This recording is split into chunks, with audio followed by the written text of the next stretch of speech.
I don't know when it really hit me that my father had started a company. My parents put a tremendous amount of time and energy into growing and building this business. You never know what's going to happen. If most companies fail within the first 3 years, and we're in our 34th year, it says something amazing about what they've created. I had a pretty solid math background. I always had designs on going into the Air Force, so I joined the Air Force. And they trained me in logistics. I did not even know what an engineer was, that it even existed. I decided to take an early out and go to college. I graduated 1 week, I started a new job the next week, and I got married the week after that. I got to travel the world, and my job was to go seek technology to help our business grow. Basically, we were owned by SmithKline. They called us all into a room one day and says, "Bad news, boys and girls, we're getting out of the instrumentation business. You're all canned." My colleagues from that previous job called me and said, "I need somebody to make some cables. Do you know anybody?" I said, "I don't know anybody, but I'm getting bored." I remember coming home one day from school and seeing a strange car in the driveway.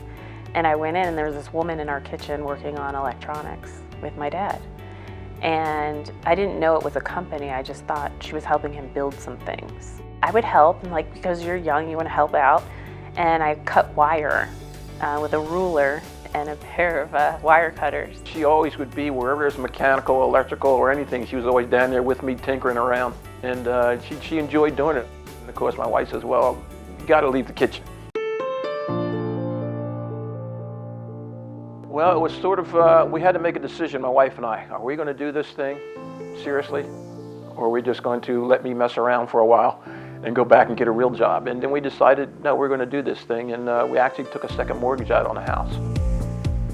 I tell everybody the one thing you can do with a small business is turn your pile of money into a smaller pile of money real quick. Believe me, it was pretty difficult the first couple of years. And right about the year 2.5, we actually made money. There was never an hour, I would say, that my thoughts were not, what can we do in this business to make it grow? Hey Dad, remember I used to do this for 10 cents an hour? I had an online store, an online business in the past, so I was able to take lessons from my corporate life, my online business, and really put those in place for the business. And my dad was able to see how we worked so well together, and that was an amazing thing.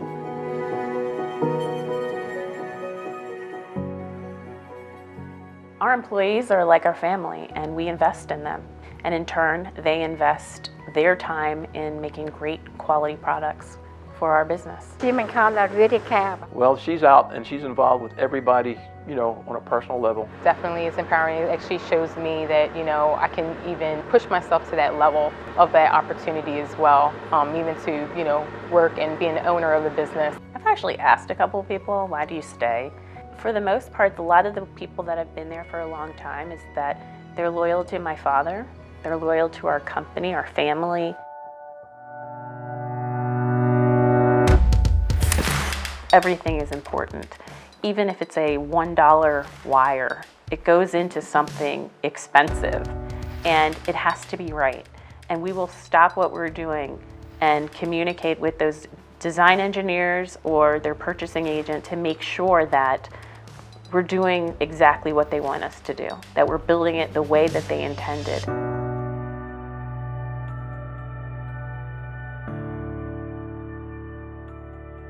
I realized that it was time for the transition when I saw that the company was, the growth was flat. We've actually started this process, believe it or not, almost 3 years ago.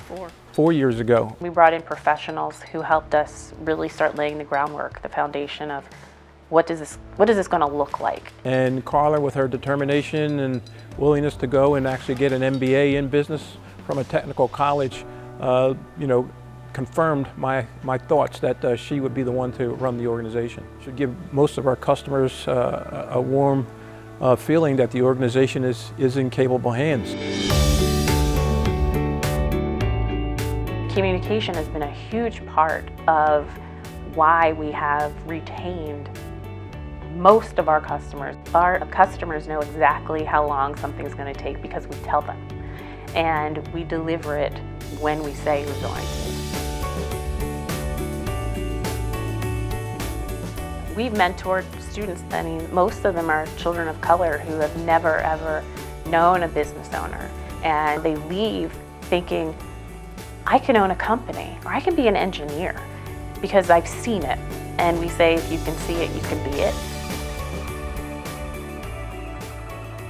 Looking back on it, I think having you involved in the business was a real joy for me. You were eager when you got home from school to be involved in whatever it was we were doing. And I was pretty happy about that, actually. Wasn't I just trying to get paid? Carla, since she's been a young child, working on my kitchen table, has been hardwired to take over Electro Soft.